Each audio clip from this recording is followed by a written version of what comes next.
Olá pessoal, bom dia, boa tarde, boa noite. Essa é uma aula assíncrona que vocês vão poder estar observando essa semana, juntamente com a de História da Iluminação e com exercícios sobre o olhar. E para isso a gente vai estar trabalhando sobre o olho e o processo visual.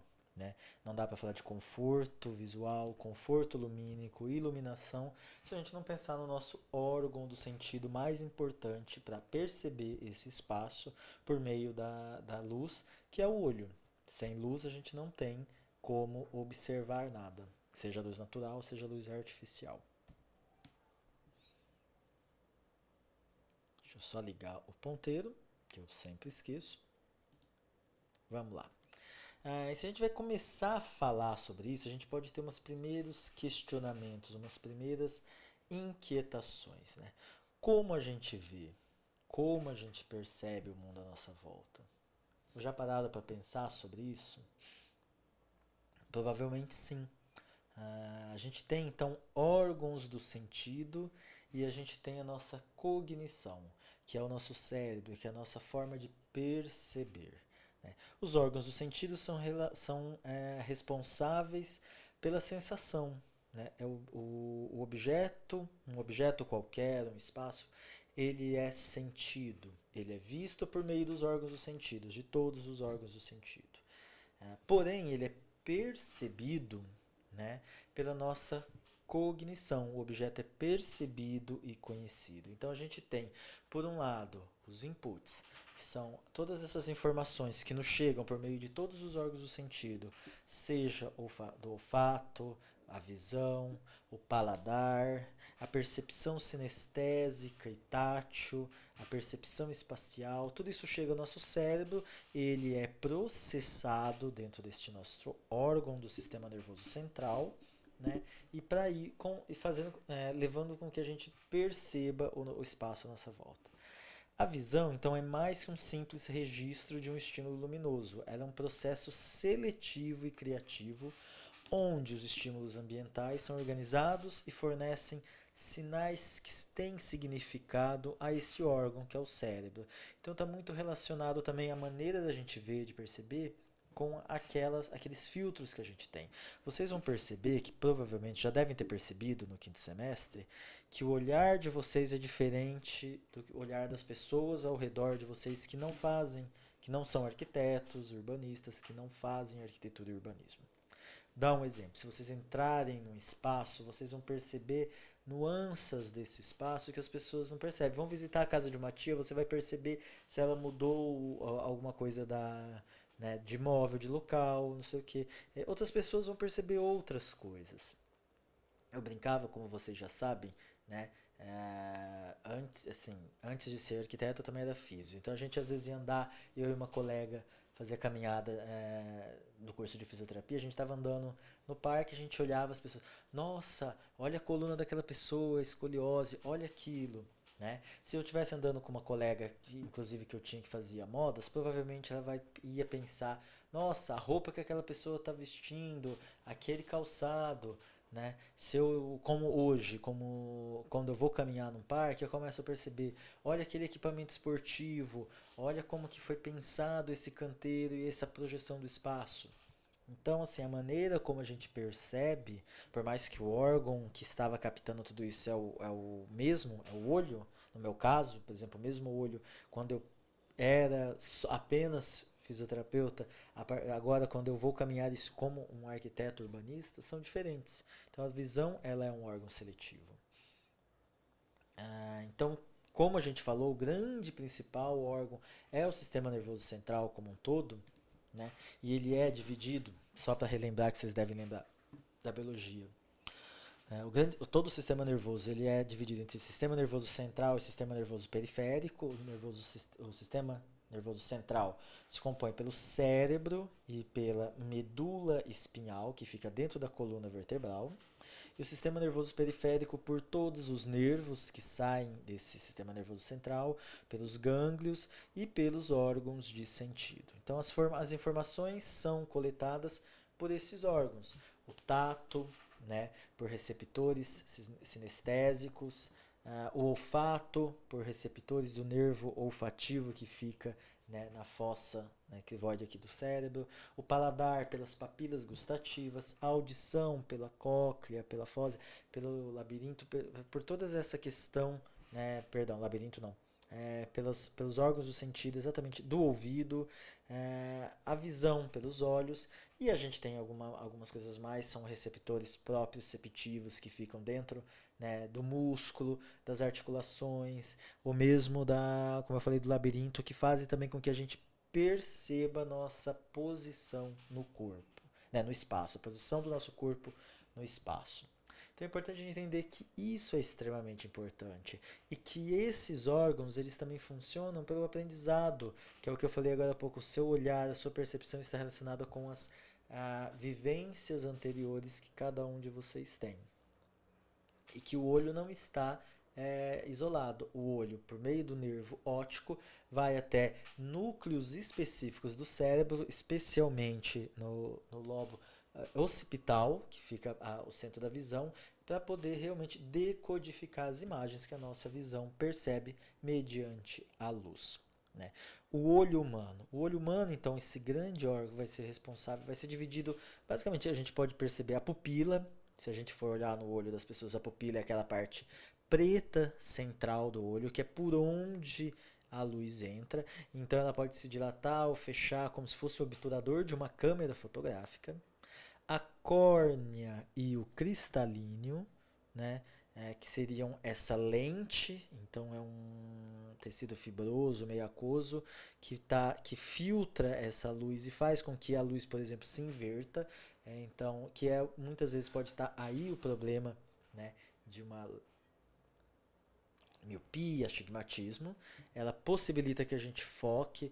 Então, se de repente eu quero focar um objeto, por meio desse corpo ciliar, desses ligamentos e dessa musculatura intrínseca, né, ao olho, que eu consigo então focar e aumentar ou diminuir o campo de visão, né, abertura, quer dizer, perdão, focar um objeto. O campo de visão ele vai estar formado então quando a íris, né, que é a parte colorida do olho, ela então pode abrir ou fechar a pupila, né? A córnea já é esse tecido que reveste a parte externa, né, de todo o nosso olho, que às vezes você pode ter que precisar fazer um transplante de córnea, e a retina, que é este tecido que fica revestido internamente o nosso olho e que tem os receptores fotossensíveis, que são cones e bastonetes. Cones, eles são responsáveis por observar a luz, e bastonetes a tonalidade, os tons. O nome deles estão relacionados com a própria forma em uma vista microscópica. Então, o tecido da retina vai ter diversas células, e os principais receptores que ficam lá no final do tecido são os bastonetes com forma de bastão e os cones com forma, né, cônica. São eles que vão então poder distinguir as imagens, né, cone cores e bastonetes luz, que é aquela tonalidade quando eu vejo à noite, eu vejo tudo em tons de cinza, certo?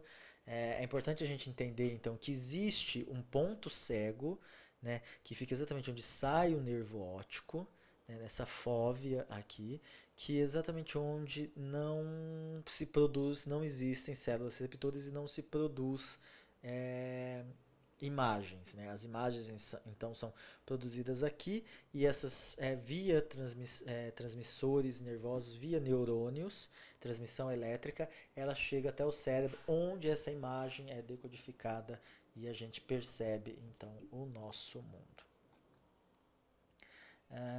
O sistema visual humano, então, ele vai ter algumas características de adaptação, acomodação e acuidade. A gente pode entender a adaptação, que é a capacidade do olho tem de se acomodar a diferentes condições de iluminação. Então, tá muita luz, a pupila normalmente vai se contrair. Tem pouca luz, ela vai se dilatar, para entrar mais ou menos luminosidade, né, iluminação nos nossos olhos.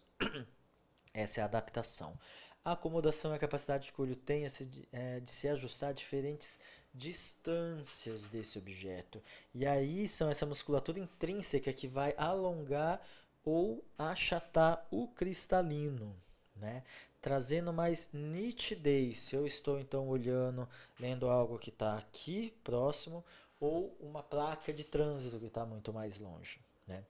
Essa então é a acomodação. Eu acomodo a minha visão dependendo da distância, para ter mais ou menos nitidez.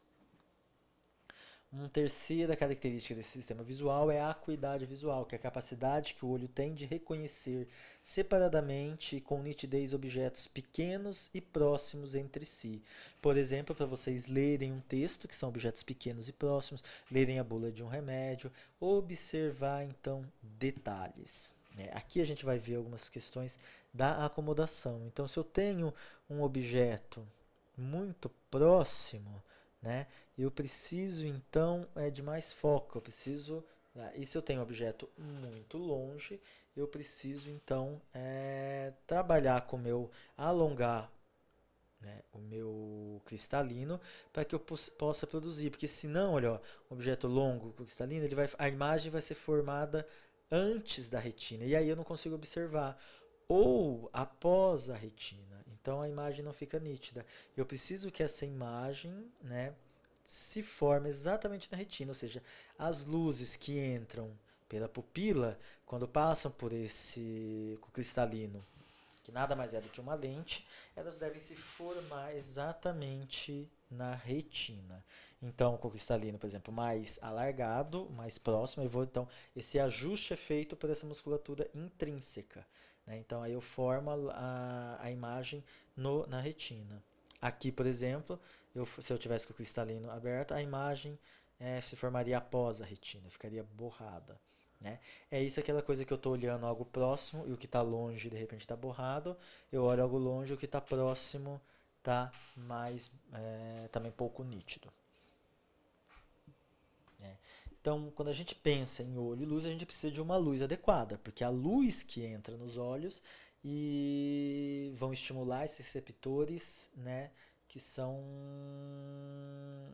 receptores de luminosidade. É muito importante, então, a gente saber balancear quantidade e qualidade de luz, né, para que uma iluminação do ambiente seja mais adequada. Porém, é muito difícil que a gente estime quais são as preferências de cada ser humano, porque tem as suas características particulares físicas e também de gosto, né, de experiências prévias, né, em relação à iluminação. Já que este é um fator que pode variar de acordo com a idade, com a pessoa, uma pessoa idosa tem uma diferença. Isso são características para vocês observarem no trabalho de percepção do artigo, né? Então, se vocês conseguirem fazer um número maior de pesquisa e conseguir diferenciar, por exemplo, seria uma excelente. A pessoa que tem a idade, faixa etária mais idoso, o que eles preferem de luz? A clara, a escura, tipo a branca, a amarelada, o pessoal mais jovem, né? Também a gente poderia, isso dá para perceber, por exemplo, naquela pesquisa, de acordo com a hora do dia, do contexto do local, né? Isso também influencia muito nessas preferências. Em relação à variação do nível de iluminação, as pessoas têm maior ou menor tolerância, né, quando a gente usa, tem, por exemplo, maior tolerância quando usa natural e uma menor tolerância quando a gente usa a iluminação, né, artificial. Quanto mais complicado for uma tarefa a ser desempenhada, por exemplo, desenho técnico, né, se você estiver produzindo um chip, né, um eletro, né, alguma coisa com muita precisão, né, ou então, quanto mais velho for a pessoa, maior deverá ser o nível de iluminação. Então, por exemplo, uma casa que tem um idoso, eu não posso ter uma meia luz, eu preciso ter uma luz porque a acuidade visual dele é menor. A iluminação adequada ou inadequada ou ineficiente pode causar fadiga visual. Aquela pessoa fica cansada, fica muito tempo na frente do computador ou lendo muito. E essa fadiga visual pode estar relacionada com irritabilidade, dor de cabeça, além de poder provocar erros e acidentes. Então, se você pensar e transpor isso, quando é uma casa, é mais flexível, mais a ver com gosto. Quando é um espaço de trabalho, não, porque senão eu posso estar causando custos, absenteísmo, que é a ausência do trabalho, e várias complicações para o ambiente de trabalho. Os ambientes são iluminados, então, para que permitam, né, que uma tarefa visual seja desenvolvida, seja ela uma leitura, assistir uma TV, né, escovar o dente, fazer uma manufatura, preparar o alimento, então daí a importância que a gente vai ver futuramente de ter uma boa iluminação no plano de trabalho. Então a gente tem que entender então plano de trabalho. O que é o plano de trabalho de um estudante? É a mesa, né, de alguém que está trabalhando na cozinha, porque aqui é importante pensar que essas variáveis elas se relacionam também. Por mais que a gente pense, plano de trabalho, atividade, tarefa visual, pode ser só do ambiente de trabalho, mas não. Né? Qual é a tarefa visual, por exemplo, de um quarto? Depende. Se a pessoa lê antes de dormir, eu preciso ter uma luz focada onde ela vai ler. Se a pessoa só assiste TV, é outra coisa. Se a pessoa só se troca, eu preciso ter uma luz que ajude ela a encontrar a roupa. Né? Numa cozinha, eu tenho que preparar alimento, eu tenho que ver se de repente esse alimento está cozido, né? A cocção foi adequada ou não. Eu tenho que encontrar tipo, saber qual é o ingrediente que eu vou fazer, que eu vou estar fazendo a receita. Então, assim, a gente pode identificar a tarefa visual e o plano de trabalho em diferentes atividades, não só as laborais. Como leitura, visão, manufatura, né? E os requisitos, né? Para a gente ter uma visão tranquila, né, com uma acuidade, com menor esforço, menor risco de prejuízo, sem forçar a vista, sem criar fadiga, sem ter de repente ofuscamento, então a gente precisa, reduzindo assim o risco e tendo uma atividade, né, sem ter prejuízo à vista, forçar demais e poder de repente desenvolver alguma patologia, ou sem de repente ter esse cansaço, a gente precisa ter, primeiro, uma iluminação suficiente. Segundo, uma boa distribuição da iluminação no que eu vou trabalhar. Quando eu falo uma boa distribuição, vamos pensar, por exemplo, casa. Eu não preciso ter uma iluminação totalmente uniforme. Né? Por exemplo, uma mesa de jantar, quer dizer, uma sala de jantar. Eu preciso ter uma iluminação, uma boa distribuição no plano de trabalho, que é a mesa e aonde talvez eu apare a comida. O restante eu posso ter alguma diferença.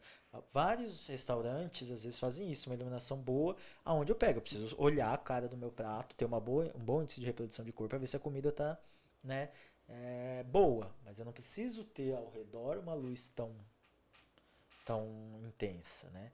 Preciso ter uma ausência de ofuscamento e a gente vai lembrar, tipo, lembra os postes da aula passada que eu falei, a aula assíncrona que está gravada da história da alimentação, quando a lâmpada de arco voltaico foi criada com uma grande intensidade em relação a iluminação a gás ou a óleo de baleia, eu precisei elevar para não ofuscar.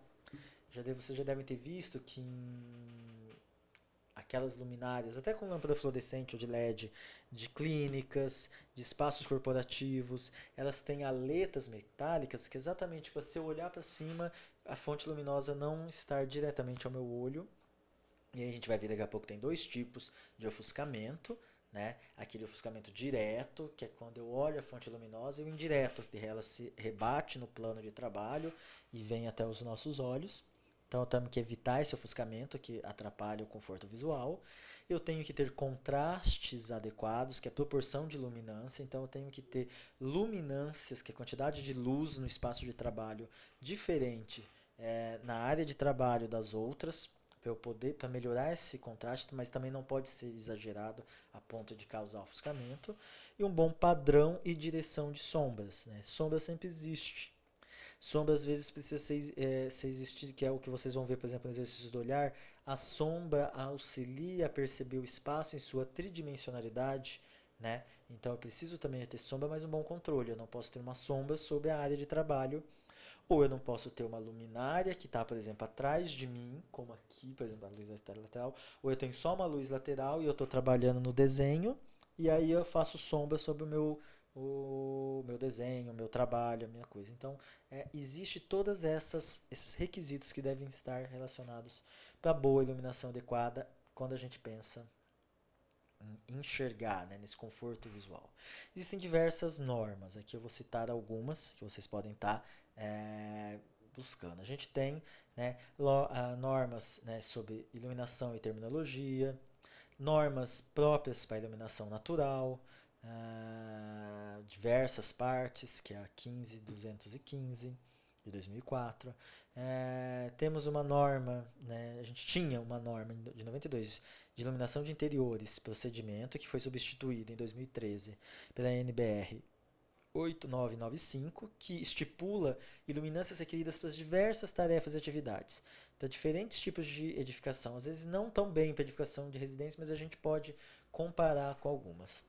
Tem a NBR, né, tá bem antiga, né, de verificação de iluminância de interiores, e a gente tem uma norma muito comum de 2013, que é NBR 15575, que é a norma de desempenho, que também estipula os níveis requeridos de iluminação natural e artificial para as habitações. Essa é uma norma importante da gente estar observando. Vamos falar então um pouquinho desses requisitos. Contraste, né? Para poder enxergar, para o meu olho poder perceber esse espaço, é necessário que haja um contraste adequado, que nada mais é do que a relação entre a luminância de um objeto e a luminância do entorno imediato deste objeto. Luminância seria o brilho, né? O brilho desse objeto. A iluminância é a luz que chega e a luminância é aquela que reflete do objeto para a gente, né? Então, eu só vou perceber, por exemplo, as letras, né, desse slide, porque existe uma diferença entre o brilho do fundo e o brilho, né, das minhas letras. Né? Ah, professor, se for da mesma cor, não tem. Tem, eu posso escrever da mesma cor, a letra existe ali, mas eu não enxergo ela porque não existe contraste. A avaliação do contraste pode ser feita de uma forma simplificada, observando taxas de proporção entre luminâncias, por exemplo, nessa tabela. Né? Entre a tarefa e o entorno imediato, né, uma diferença de 3 para 1. Entre uma tarefa e superfícies escuras mais afastadas, uma relação de 10 para 1. Isso é legal quando eu vou pensar no padrão de iluminação que eu tenho que colocar ali. Entre a tarefa e superfície clara mais afastadas, 0,1 a 1. Entre fonte de luz natural, né, ou artificial, e as superfícies adjacentes, uma diferença de luminância de 20 para 1. E o máximo contraste em qualquer parte do campo visual ideal seria de 40 para 1. Né? Isso é quando eu penso um ambiente como um todo. Né? Qual é a proporção de brilho, de luminância que tem entre, por exemplo, qualquer parte do campo visual e a tarefa que eu vou estar realizando. Ofuscamento, como eu tinha comentado antes, é quando o processo de adaptação do olho não acontece normalmente, devido a uma variação muito grande de iluminação, e ou uma velocidade muito grande que muda de um para outro, né, espaço. Pode experimentar então uma perturbação, um desconforto ou mesmo a perda de visibilidade. Quem nunca, né, teve de repente uma fonte de luz muito forte, está dirigindo, o farol alto de um carro vem em você, momentaneamente você para de enxergar porque você tem essa perda de visibilidade. Pode ocorrer devido a dois efeitos distintos. Um contraste muito grande, que é caso a proporção entre luminâncias de dois objetos seja maior do que 10 para 1, né?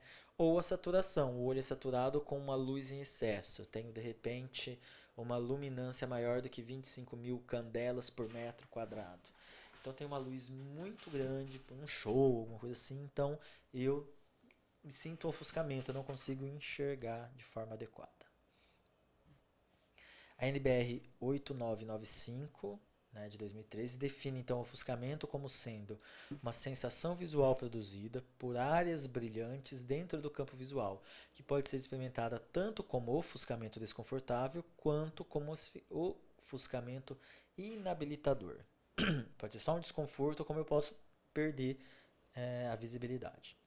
No interior de locais de trabalho, o ofuscamento desconfortável geralmente surge diretamente de luminárias brilhantes, de uma janela. Eu virei agora há pouco, eu tenho uma fonte de luz vindo da janela aqui lateral. Ela me ofusca se eu olhar, né?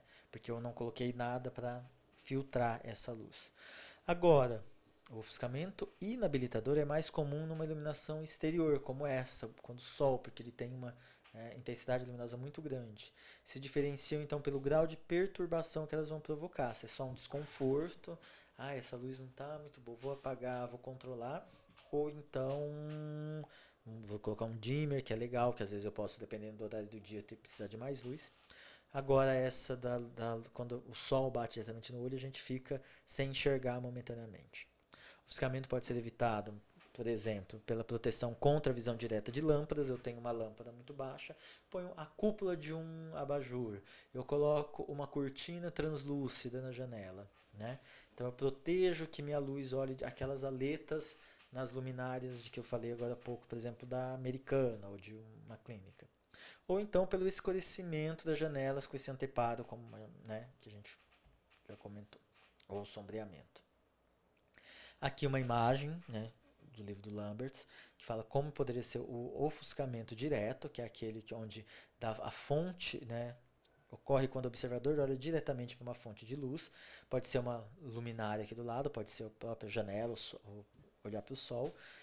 Pode ser provocado pela geometria do ambiente visual, né? E aí eu posso, de repente, nesse caso, se eu alterar o ambiente, eu estou aqui na lateral, que me incomoda menos, mas antes a minha bancada de trabalho ficava de frente para a janela e às vezes eu tinha que fechar a veneziana porque me ofuscava.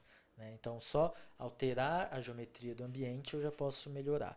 Quando uma fonte de luz está localizada muito próxima ao centro de visão, o ofuscamento é mais acentuado. Então, se o sol, não vai ser o caso, ou se eu tivesse uma fonte de luz exatamente nessa direção, eu poderia ter um ofuscamento maior. O ofuscamento indireto ocorre pela reflexão da imagem da luz numa superfície, normalmente polida. Se eu fizesse uma mesa, minha mesa de vidro, ela coloca inteira. Uma vez numa casa a cor eu vi, tinha uma mesa de jantar de vidro e a luminária em cima. Nossa, aquilo refletia, ofuscava para todas as paredes. Imóveis interiores às vezes são espelhados, então eu tenho que tomar cuidado, né, que a luz pode refletir nele e me ofuscar. É maximizado quando o ângulo de incidência da luz é igual ao ângulo de reflexão. Então, de repente, se essa luz tivesse, se eu alterasse esta mesa mais próximo da luz, ofuscaria menos do que onde ela está agora. E um caderno, uma superfície branca, ela pode ser muito ofuscante. E pode ser evitado quando eu coloco acabamentos foscos dentro da minha. Então a gente vai ver quando faz o planejamento de luz, o acabamento das paredes, o acabamento do mobiliário, tudo influencia no projeto de iluminação. Então, se esse ângulo de incidência é igual ao ângulo de reflexão, fica muito pior. Um pouquinho de luz e percepção. Né? Percepção nada mais é do que o ato, efeito ou faculdade de perceber, né, conhecimento por meio dos sentidos. Né? Temos estímulos exteriores que determinam sensações diversas. Né? Então é outra coisa que vocês vão ver na pesquisa que vocês estão fazendo, quais são as sensações que as pessoas, que despertam nas pessoas de acordo com a cena, com a imagem. Uma construção, um conjunto de informações selecionadas e estruturadas, né, elas, em função de experiências prévias, elas vão, de necessidades, de intenções, elas vão ter percepções diferentes. Né? O desenvolvimento de um conjunto de processos heterogêneos, em que os mecanismos perceptivos, né, que se dão por meio, como a gente viu, dos órgãos do sentido, né, vão trazer diferentes interpretações de acordo com dados de sentido, significados, motivações, esquemas cognitivos pré-existentes. O termo percepção vem do latim percepire, né, que significa compreender, dar-se conta de algo. Né? Tem um autor, o Tuan, né, no seu livro Topofilia, que ele fala bastante que é sobre percepção ambiental. Ele coloca que por mais diversas que sejam as nossas percepções do meio ambiente, como membros de uma mesma espécie, estamos limitados a ver as coisas de uma certa maneira. Todos os seres humanos compartilham percepções comuns, em um mundo comum, em virtude de possuírem órgãos similares. Né? Então a gente pode identificar, quando a gente faz estudos de percepção, algumas características em comum para a gente poder pensar o espaço de uma forma que vá agradar, que vai ser percebido de uma mesma maneira, porque de repente eu posso querer ter um espaço que não agrade, eu quero expulsar as pessoas dali. Né? Às vezes a arte pode fazer isso com algumas intervenções, né? Exatamente para provocar um sentimento na gente. Os princípios fundamentais da organização espacial baseiam-se nos resultados da experiência que o homem tem com o seu corpo, com as outras pessoas, com a organização espacial, a fim de conformar esse espaço às suas necessidades biológicas e sociais e culturais. O espaço em si é um termo abstrato para um conjunto complexo de ideias, né, e que está relacionado com a nossa percepção. Quais são os nossos canais sensoriais? Essa mesma imagenzinha que a gente usou ali. Dados apresentados por Santaella indicam que 75% da percepção humana, no estágio que a gente está hoje da evolução, é visual, infelizmente. Né? Isto quer dizer que a orientação do ser humano no espaço é grandemente responsável pelo poder de defesa, de sobrevivência, né? E isso depende da visão. Os outros 20% são relativos à percepção sonora, né? O som, e apenas 5% de nossa percepção se dá por meio dos outros sentidos, seja do tato, olfato, o paladar, porque a gente vivencia o mundo sem ter muito contato, talvez agora depois da quarentena até pior, que a gente evita o contato entre as pessoas, basicamente pelo olhar e pela audição. Óbvio que quem não tem olhar, ele acaba desenvolvendo outros. Então, por exemplo, o tato, aquele piso tátil direcional, que pra gente não faz tanta diferença, mas para alguém que não tem a visão, ele faz muita diferença. E a gente precisa perceber isso. A gente pensa o espaço. Né? Relembrando então o olho, que a gente viu ainda hoje, né? E aí em relação à luz e os materiais. Né? A luz, então, é o grande destaque na vida humana. Né? Sem luz, a gente não tem como conviver. Durante o dia a gente precisa da luz, à noite a gente precisa da luz. E ela é muito responsável pelas nossas emoções, pelo subjetivo. A iluminação dos espaços pode nos tornar mais agradáveis, mais angustiantes. Ela tem um caráter físico, né? Ela é uma onda eletromagnética que é resultado de campos de eletricidade ou magnetismo, né, que estão em constante mudança. Né? A luz natural, ela tem um tempo próprio, ela é responsável pela passagem, pela percepção da passagem do tempo. A luz artificial, ela nos trouxe uma independência. No shopping, você não sabe qual é o horário do dia, porque você não tem luz, é tudo uma luz contínua, muitos dos shoppings, e com isso você perde a noção do tempo e vai comprando. Né? A luz visível, ela é um espectro, né, eletromagnético que vai de 280 nanômetros a 780 nanômetros, né? É por aqui que a gente então vai conseguir observar. A gente tem então luz, né, que tem um comprimento de onda maior, né, elas são infravermelhas, ondas de rádio, e menor, né, ultravioleta, raio-x, raio gama, de acordo com o comprimento dessa onda. Então a gente só observa. Não quer dizer que a gente não esteja sob o efeito das ondas do infravermelho, do ultravioleta, mas a gente observa o que é visível, esse comprimento de onda, como vocês já sabem da física. E aí essa luz ela vai ser responsável por cores, né? A gente percepção de cores. A gente pode ter cores primárias e secundárias. A primária geratriz é cada uma das 3 cores que não podem ser decompostas, né? E aí vai depender se for uma cor luz ou uma cor pigmento. A cor luz, as cores primárias são a cor luz é o azul, o vermelho e o verde. Já as cores pigmentos é o ciano, magenta e o amarelo. Né? A cor pigmento, quando são unidas, elas formam o negro absoluto, o preto. Né? E a cor luz, quando você junta, elas formam o branco. Então a junção do RGB, né?